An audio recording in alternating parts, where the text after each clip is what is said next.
This episode of 86 That is brought to you by Nanami Sushi Bar and Grill. If you're looking for the freshest sushi and authentic Japanese flavors just up the road in Austin, Nanami is a spot for you. From classic rolls to chef specials, it's perfect for a night out, date night, or just treating yourself. They're family owned, passionate about quality, and we're proud to have them supporting the show. So, next time you're craving sushi, head to Nanami Sushi Bar and Grill. Check out their menu at nanamisushi.com and tell them that 86 That sent you. Once again, thank you to Nanami Sushi Bar and Grill for sponsoring this episode.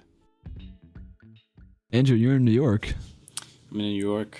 Went to an Italian restaurant for lunch. It was great. Wow. You've already had lunch? Romantic getaway, little It was a romantic romantic getaway with me and Mulder. Have you seen any rats in there yet? No. No, I haven't seen any rats. Just a naked guy. Yeah. Oh wow. Now, Andrew, is your camera is your camera up towards the ceiling so that we can't see that you only had a one-bed hotel room? Welcome to the 86 That podcast, where 5 college filmmakers sit down with a special guest each episode. Directors, writers, producers, actors, and other creatives shaping the industry to talk movies, the creative process, and the ups and downs of making their work. Follow us on Instagram at 86 That podcast for episode highlights, exclusive bonus clips, and even chances to ask questions to future guests. We appreciate you tuning in, and we hope you enjoy. Mr. Holt Boggs. Hello. What's going on? What's up? What's up? Hey. Hello. My dudes. How's it going? Very nice to see you. I think good. Yeah, we'll see. I mean, I haven't started drinking yet, so everything's pretty solid. Today we have a very special guest. He is a writer, director, and actor who has been in multiple films and shows like 1923, In Space with Markiplier, and The Ego Death of Queen Cecilia, which is about to wrap up its festival run, actually. And he's also in Crazy, which is his own film that he wrote, directed, and acted in. And I'm very happy to introduce here Holt Boggs. Yes, so come on, Hey, Holt. party time. What's going on? What's going on? Thanks for being here. Yeah, no, thanks for having me. And I want to start because I see the poster behind you on the wall. Your short, Crazy. Crazy was your first and only short that you've directed, correct? Yeah, I didn't want to direct. I was as an actor, the worst part about being an actor is you realize you're such a small piece of the puzzle for the final product. And I really love story. And I really love like the final product. And there's so many times I've been in like shitburger movies or just turd sandwiches. Like I'm in the worst movie ever made. Like I really am. It's the worst movie ever made, and will totally change the perception about me if you ever see it. It's fucking horrible. So I'm like, yeah, I should direct something, and I wanted to find something for Brian Villalobos and I, who's also in Crazy. And so I said, yeah, and I'd written some other shorts, but just never thought about directing. I did another one that I wrote but didn't direct, and regretted it because there was a lot of shit left on the table that I thought would have made it like awesome. Mm-hmm. But yeah, so Crazy, to answer your question in a very long way, is the first thing I directed. So it was that, you don't have to name the movie, but it was that specific movie that you're like, that's garbage. I want to direct something after being in that project. Was it that project specifically? Well, it was an accumulation of things. Well, lots of times I would be on set working with inept filmmakers, like people that just, I thought, like, I don't mean this in a bad way, but like, I've worked on TV studio stuff, great. And I've also worked like with some indie people, and I'm like, guys, you guys crossing the line? Is that an issue? Like where I'm thinking in terms that I don't want to be, or I'll see them trying to work out how to fix a problem. And I'm going to go, and my natural inclination is go, all right, guys, I'm sorry, not my place. Here you go. Put the camera here. What you should do is you push them slowly. Then what you can do is you're going to cut to the out. And so I could tell that I had a natural inclination towards that kind of a thing. But I didn't want to do it because I was afraid of sucking really, really bad. And so Crazy kind of happened out of like just necessity. And then Mark kind of forced the issue, and well, then I directed something. What like sparked the idea for that? Because the twist is That's exactly the ending. The ending is so funny. Like it is so great. It's like such cool. a like unique perspective. So I like, what sparked that idea? A couple things. One, because it was my first time directing. And you guys, I'm sure you guys have all heard the adage, like, just go fucking make something. Like, and just accept it's gonna suck, but you learn something from it. Like, just take your friends out and just go shoot something. And I'm like, Mhm. but I don't want it to suck. What if I? Because I've also worked with a lot of filmmakers, and this drives me nuts. And I know you guys know people like this, where they think they've made Citizen Kane, and you're like, Yeah. yeah, you already know where this is going, Yeah. and you watch it, and you're going, it's not. It's watchable. You know what I mean? Like it's just like or who slept with who to get in this festival? Like that's the thing. But they think they're great, and I was afraid I was going to be that dude. Like, so what'd you think about the movie? You're talking about dicks, huh? That's pretty cool. It's edgy. Wanted something technically simple because it was my first time shooting it, so I wanted something that didn't take a lot of like moving parts. A film that really inspired me is the short film for Thunder Road. If you guys have seen that, yeah, thank you. Yeah. But one Sundance, it's one shot, one main character. It's fucking brilliant. And so I'm like, cool. Like there doesn't need to be a lot of like moving parts or a lot of zooming, dolly movements, up at the jib. So that really inspired me. And then, like watching the movie Heat, the scene in the diner. I hope you guys all seen that. Oh, yeah. Yeah. This scene in the diner is what inspired the idea behind it. But it wasn't just the scene in the diner. If you look at that, they never ever cut to a wide. I did, but they never cut to a wide. They don't introduce them walking in. They don't follow the waitress as she comes and laid something on the table and pulls back. It's just they're outside. You want to go in and get a drink or something. And then it cuts to them and it's just singles the whole time.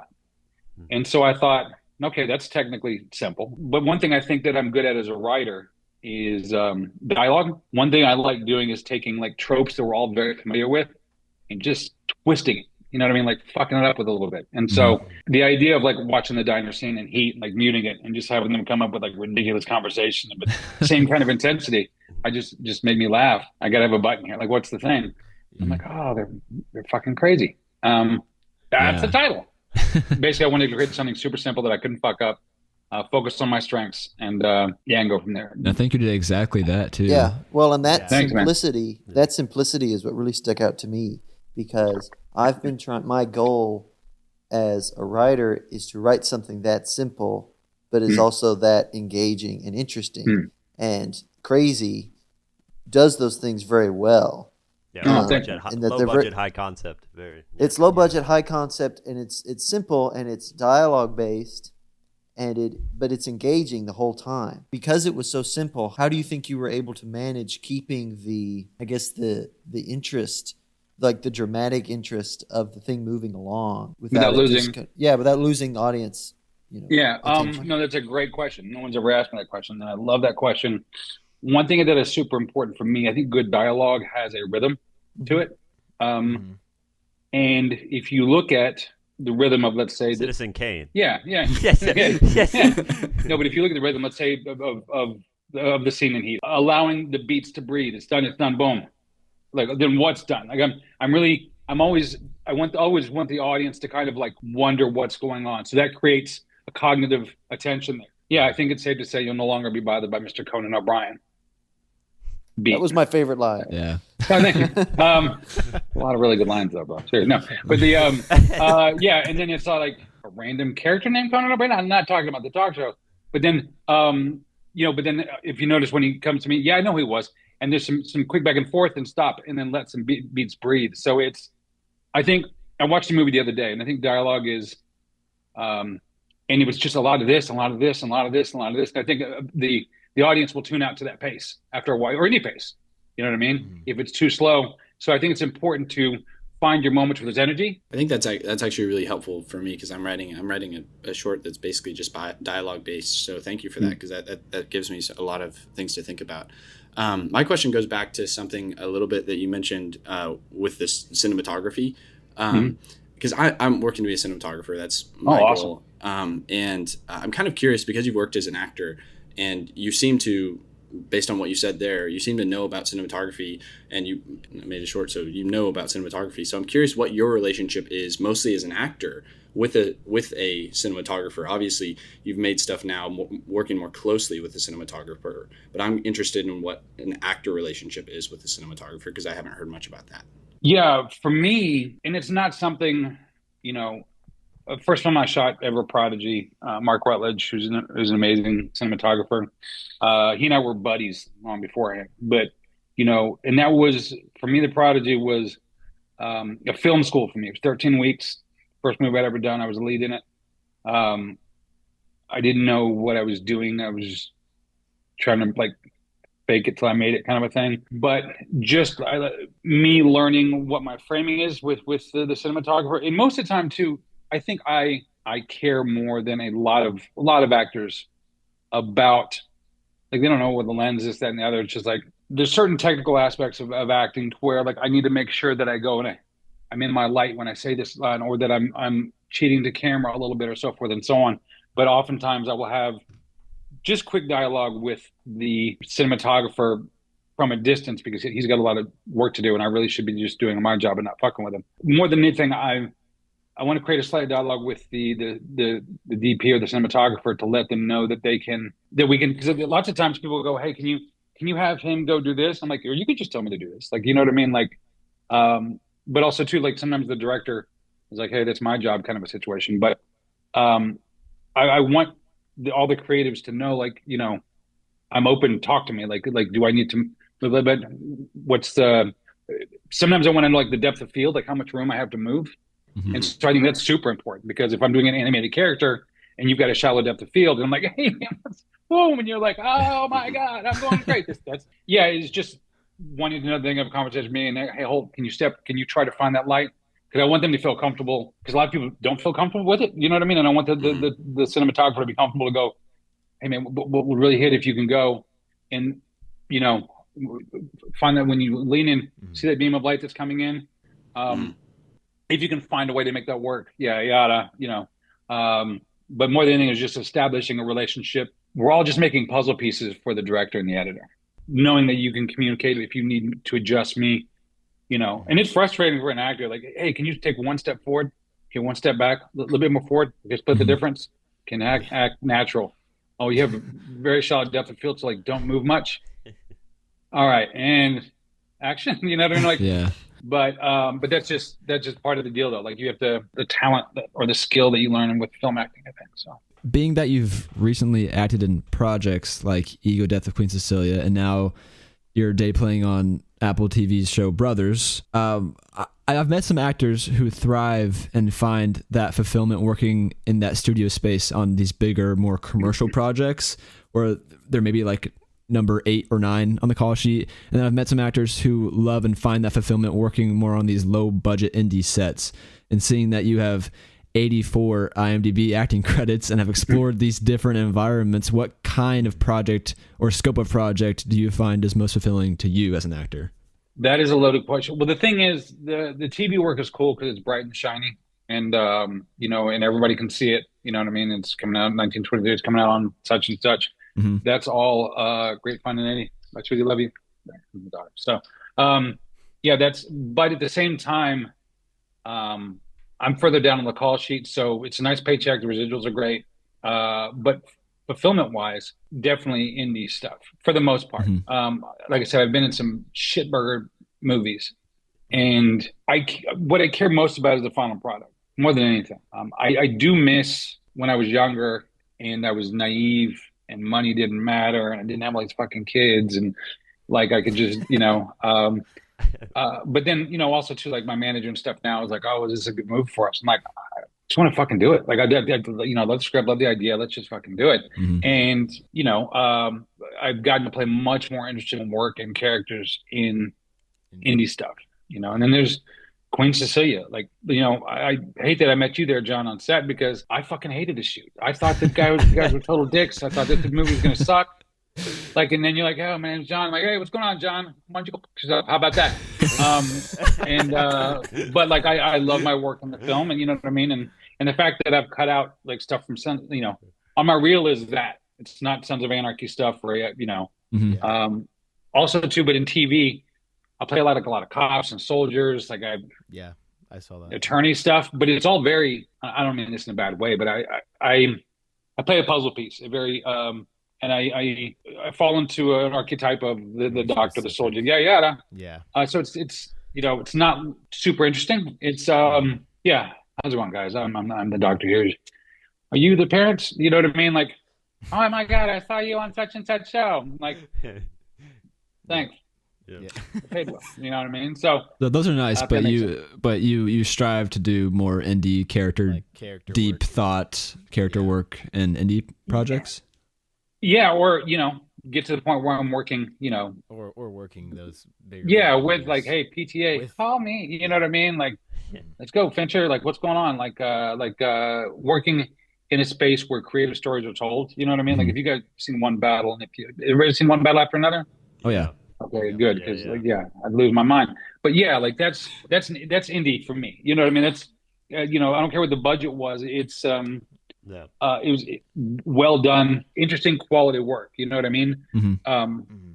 I'm a film snob. There's stuff you do for a paycheck, and there's stuff you do because you're like creatively driven by it. And I prefer the latter. Going off that, are you planning on doing another personal project like Crazy in the future? I am. I was gonna say, I just remember like when we went to a screening of Queen Cecilia, you mentioned like you pitched the fact that you were planning on filming, like was it a feature or something? I think you. Yeah, yeah. Yeah, it's, how do you say it? How do you say it? Is it ass and ass? It's Is that, I, Ass. yeah. yeah. You see the logo with the bullet and everything. Isn't that Yeah. clever? Yeah. That Yeah. is awesome. Yeah. I was waiting for that question. He was. You Yeah. So, had the, listener, it's a play on word of assassin. But Yeah. it's S&S. Yeah, not a porno. I never saw Crazy as a feature. I didn't write it to be like this is a calling card, and let's see what happens next. And Mark, my EP, he's like, anything you want to do, just let me know, and we'll do it. Which is like an embarrassment of riches for a filmmaker. Yeah, I remember sitting at a Starbucks and like pitching him, and he's just like, blah blah blah blah blah. We just needed the feature for Crazy. I'm like, you already the aha moment that we've already shown. Like, I see dead people. That's like doing that in the first 6 minutes. You know what I mean? Like, where do we go? You know what I mean? Like, what do we? And he threw out some ideas, and I didn't take any of them, but it got my brain thinking because he just kept, and then I went to, like, I was going through this moment. I went to go see, he was working on the show, this film Iron Lung, and I went to go see him. I'm in my 50s. Maybe I become a YouTuber. Like, you see me doing pretty well with it, and I've seen your stuff. You're just playing video games. I can play video games.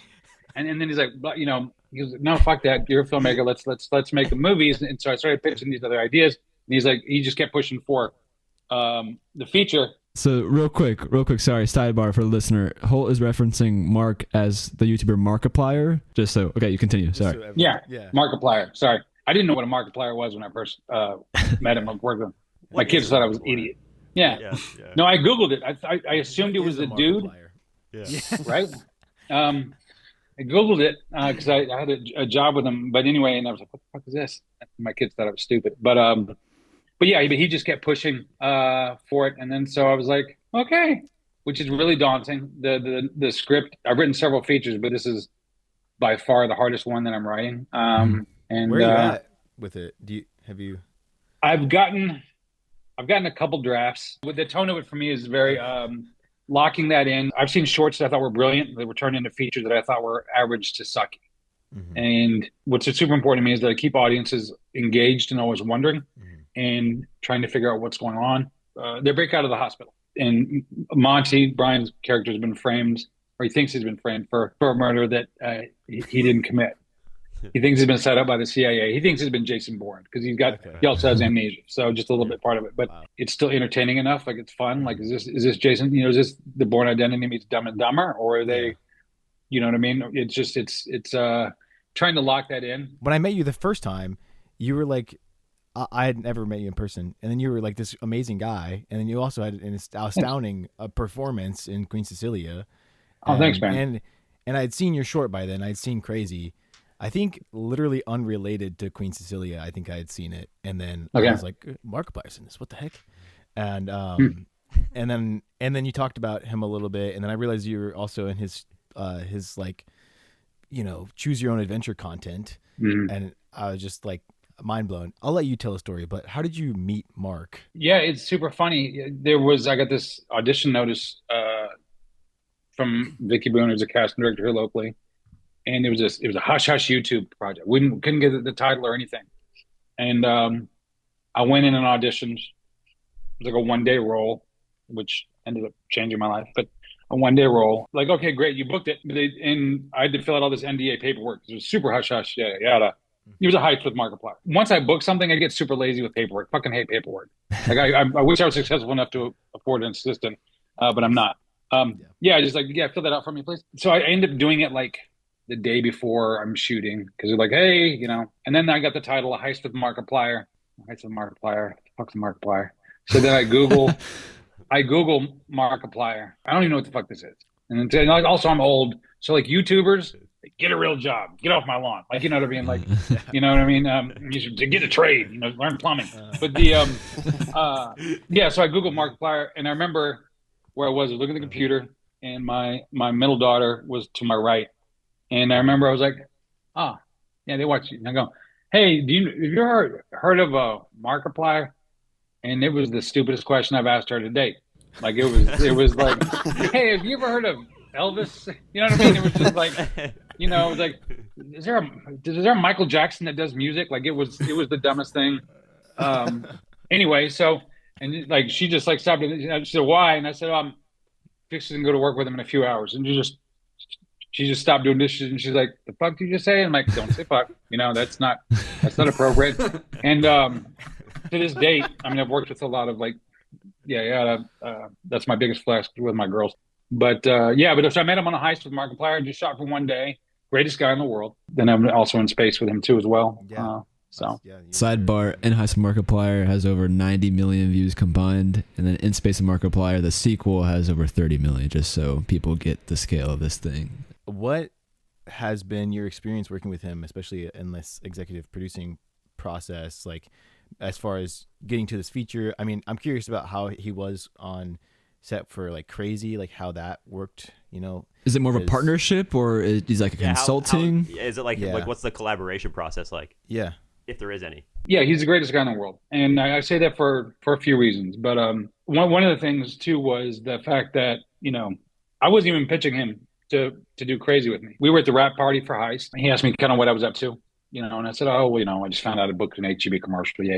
And blah, blah, blah. And then my wife was like, yeah, and he's looking to direct his first short film. And I'd already had the poster made up for Crazy. Mm-hmm. And he's like, oh, that's cool. What's it about? And so I told him, and Tim and Amy, they were both there. Crazy. I wasn't pitching him. We were just making small talk. And then he was like, well, when are you going to do it? And I said, well, I'm probably going to crowdfund. Like I need to get some, I wasn't even thinking in those terms. You know what I mean? And then he was like, well, do you mind if I help you out? Like we just do it. Mm-hmm. And the conversation was, no, I don't mind. Yeah, the conversation was about that long. Yeah, I mean, it was like hey, so what are you doing? Do you mind if I just do it? Yeah. And like Vertigo Zoom for me. And of course, I've had a few drinks. I'm like, he doesn't drink. Yeah, but I mean, when you think of this daunting task of funding your project, and then Mark was just like, how about this? Yeah. For our listeners, Holt is frozen with. I'm frozen. No, but it was just like, and then what do you say? And how do you act cool after that? Normal. You know what I mean? Like your project just got greenlit. Like, you know what I mean? Yeah. And the thing is, for me, snap of a finger. I needed the emotional. I was not ready to shoot emotionally. You know what I mean? I was like, I got to crowdfund, and they could always have the excuse, man, if we got the damn money for that movie, oh my God, but damn it, you know what I mean? But then someone goes, hey, no more excuses. Here's your fucking movie. You go, gotta go out and make it now. Yeah. Sure, yeah, man. He flew down just to be on set to help me out. He's like, we need, extras or anything. Like, I'm like, at the time he had 36 million followers. I'm like, would you mind saying a line? I got a line for you, What the thing with me that really touched me though was, it's not a Markiplier branded project. Like it doesn't fit within his brand. There's no benefit to him at all, career-wise or anything else, to fund my short film or my feature. He just did it just because he liked me and believed in me. You know what I mean? And wow. With no benefit, even with Ass-Nass, he goes, man, if it doesn't make any money, I don't care. Who the fuck are you? Like that doesn't, you know what I mean? Like newsflash. That's amazing. The world's best investor. Yeah. I mean, but it's not a needle in a haystack. It's it's just, there was no there's literally no benefit to him at all. The fact that he took a shot at me, like, dude. Now that we're kind of back on crazy, I just had one more thing to kind of ask. Like, with that, I mean, what kind of doors did it open for you? Like, was it a very worthwhile experience bringing it to these festivals? What was that experience like for you after the fact of having this, you know, very well-renowned, very well-rewarded kind of film? Yeah, no, that's a great question. You know, there's a lot of, and I've gone back and forth on this. You know, it didn't get into Sundance or any of the big ones, unfortunately. I can say it developed a pretty good fan base, even with non-Markiplier fans. But more than anything, the networking opportunities that you get with other like-minded filmmakers coming up. Like, I look at you guys. You know, John, I remember you on Cecilia. Like, I was just shorter, younger kid. Like, oh yeah, I'm getting a film. I'm like, oh, that's cute. You know what I mean? Well, I'm having a miserable time here. Why don't you go fuck off? Where's my gun at? You know what I mean? And so, but you guys are all like. But like, you guys are doing things, which is fucking great. Getting kind of a small fan base around, especially too, because let's be honest, like, you know, especially when it comes to funding your next project or that kind of thing, and getting, whether you're meeting other DPs or people who do sound design or people who do music, and then getting a base, like a tribe around what you're doing. You know, that was the hardest thing for me with Crazy, is because my DP is no longer around. And because I was going to have him shoot ass and that, so we were talking about that. And then several people are no longer in the industry, so a lot of like the tribe that I was developing don't exist anymore. And I think in festivals is getting as much attention as humanly possible, trying to create something that can go viral off its popularity. Like, you know what I mean? Like it's, but the more eyes and attention you have on it, for me, like a cult classic, you know, just like a cult classic situation. Like, yeah. But then also too, it's like, then if you do need to crowdfund, which is what everybody does, you're not doing it cold with like, hey, no one's ever seen this film, but I did this short film. You have. I sent it to 2 festivals. Yeah, you have active participation. You know, people. Yeah, absolutely. I'd say this: it's all relationships. You know what I mean? Like, it really, really is. Things happen over time. Some things happen immediately. Like this, the pitch with Mark wasn't even a pitch; it was 6 minutes, and he said, Here's funding for your film, and then let's just go ahead and change the way you're doing things from here on out. I feel like filmmaking has very much changed, you know, from, you know, over the past, 10 to 15 years. We're in like a really kind of weird place right now. What would be your kind of best advice to people trying to get their foot in the industry, or, you know, people who are looking to maybe start pursuing filmmaking? Well, there's a couple things. One, you guys are in a different era. You know, The Prodigy was shot on film, and it wasn't shot on film to be an arthour situation. It was because digital wasn't there yet. And 93,000 feet of film. It's a lot of 12 frames per second. It's a very expensive action movie to make. But the fact that you can go out, and it's really all about story, really focus on the story. You know, the saying, if it's not on the page, it's not on the stage, screen, but it just doesn't rhyme with page. But, you know, you get the idea. But I think the fact that you can create stuff, going back to Jim Cummings' Thunder Road short, one person, one main character, simply done. And he's got several wonder shorts that are really amazing. I believe, for me, everything is very character driven. If you care about the characters, you'll follow them anywhere. Like, I don't know if you guys have seen Sling Blade. If you haven't, you should check it out. Low budget, Billy Bob Thornton. It's what made him Billy Bob Thornton. He wrote it, directed it, so forth and so on. And Carl, it was when it started out as a short film with Molly Ringwald and Billy Bob Thornton, and then Molly Ringwald wasn't in the feature. I would have watched Carl character in a 7-Eleven for 2 hours. He was just that charming and interesting. He was just, and you just cared about him. And so for me, that is one thing that is, I think, character-driven stories. If you look at any PTA stuff, like you know, one battle after another, and if you don't like it, you can just go ahead and disconnect from this podcast. But but if you look at like Tarantino, if you look at Pulp Fiction, I think I might have said this to you guys in a bar one time. But like, if you look at like Pulp Fiction, okay. Pulp Fiction, the exact same film that was released that we saw and loved, could have just not worked because it was different. The timeline's all fucked up. He's got some washed up actors that hadn't been famous in like a hot minute. Like, anything's out of order. Like, it could have just flopped horribly. If you look at like Blood Simple with Coen Brothers, same exact thing. Very like weird and all kind of off kilter, non-traditional stuff. But because it did work, and the balls that it took to lean into what your vision is and what you see is what made them who they are. It's what made to Tarantino a Tarantino. If that makes sense. Find out what makes you unique, because I feel like the same da-da-da-da-da-da-da-da. And I was talking about dialogue, Lane, like dialogue, having to have a rhythm, competitive, finding what makes you unique, because I feel like so much nowadays is exactly. I watched the show Task, which I've got somebody that I know is in Task on HBO. It's a great show. They introduced one character in the first episode, and I go, "Oh, he's going to die. He's going to be the first to die." And sure enough, he did. Yeah. And it's a great show. Love it to death. Tom Pelfrey is great in it and stuff. But and sometimes it just takes like fucking around and finding out. You know what I mean? Like it's but I think it's never been a better time now, Nathan, than that you have the ability to experiment and kind of find out who you are and what you want to do, unless you already know. I mean, we talked about ass and ass, but I guess just what's next? Is that what you have coming up next? I mean, what should people be looking out for? Yeah, I'm going to Canada in January. I've got a show I'm working on there. It's a spec show, which I'm super excited about. Okay. Cool. Called BTS. Yeah, it's a 6-episode limited series. I'm playing a character based on me, which is cool. That's cool. No, it's a little out there. It's a show within a show. It's kind of behind the scenes of an American production in Canada, shooting that's making this really fucking horrible show. And it's the producers. I did this limited series that you guys can watch on the Roku channel or on Mubi or whatever, called The Pact. It's a post-apocalyptic yada. Anyway, the producers of that are the ones that are producing and directing this. So, but they're basically my characters are based on who they know me as behind the scenes of The Pact, which is a very serious drama. Wow.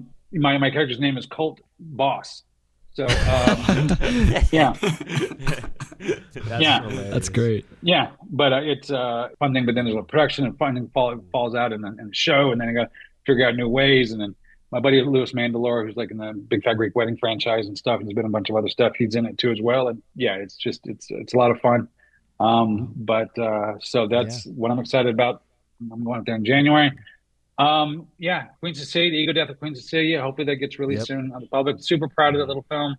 We're super happy that we got to have you here today. It's been great. Thank you for being on. Giving us amazing advice and also just have a great conversation with us. Maybe after you release or in production of or in post of SNS, come back on. And let us know. Yeah, come back on, or even we'll send us something. We can post it on our socials. No, thanks guys. Appreciate everything. Let me know if you need anything else, and we'll talk again soon. Yes. Thanks, Holt. Thank you. Have a good day. All right, guys. Have a good one. Bye. Bye. Holt Boggs, guys. Yeah. Wow. Yeah. That was a great guest, Carter. Yeah. That was awesome. That was awesome. It's so cool. It's so cool how he's just he's very experienced, so he just knows. He's very experienced, dude. 84 IMDb credits. His first credit. I didn't even talk about his. Oh dang! I was gonna talk about his start in the industry as a voice actor, because he was a voice actor in 2002 for video games, and then it went into acting. Yeah. No, I really do want to work with him. Genuinely. I know. I know because I'm a huge Markiplier fan. I actually didn't know that. What? I didn't understand. During the I wish that we had asked him about Markiplier. I don't think you mentioned that. You're a Markiplier fan? Yeah, I think we should have asked him about Markiplier. That feels like a missed opportunity. I can't believe we missed that. What a coincidence! This sucks. Well, look, so obviously that network is awesome to see if that's ever a possibility. But I mean, I just also love the idea of working with him, because he was really nice when I first met him, and he was super cool guy during Queen Cecilia screening. Just pan your camera over, and we'll see your 6-foot Markiplier cutout. Don't look at my room, okay? Bye, listeners. See you next week. Bye. Bye. Bye. 86 Thank you for listening to the 86 That podcast. Make sure you stay up to date by following us on Apple Podcasts, Spotify, and Instagram at 86 That podcast, where you can find episode highlights, exclusive bonus clips, and even chances to ask questions to future guests. We appreciate you tuning in and hope to see you in the next one.